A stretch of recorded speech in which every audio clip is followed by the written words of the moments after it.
2 big size potatoes cut చేసుకుని boil చేసుకోవాలి.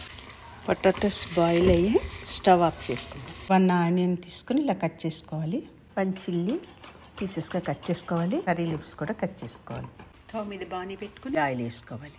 ఇది జీరా, చేసుకున్న ఆనియన్స్, మిర్చి, కర్రీ లీవ్స్ కూడా వేసి టర్మరిక్ పౌడర్ కలర్ వచ్చేదాకా ఫ్రై చేసుకోవాలి. జింజర్ గార్లిక్ పేస్ట్, ఆనియన్స్ వేగేలోపు బాయిల్ చేసుకున్న పొటాటోని ఇలా స్మాష్ చేసుకోవాలి. ఆనియన్స్ ఫ్రై అయ్యి ఇప్పుడు గ్రీన్ పీస్ వేసుకోవాలి.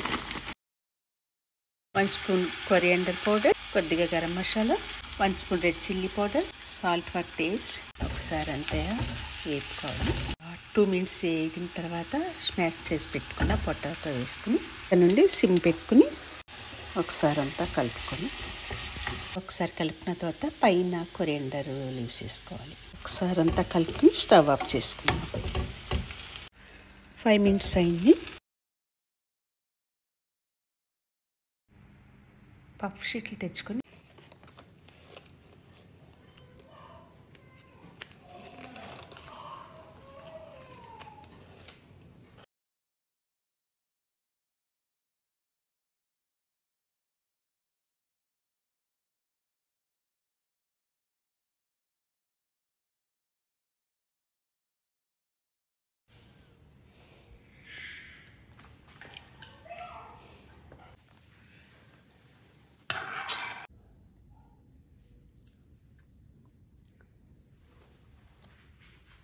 అది ఉడకుండా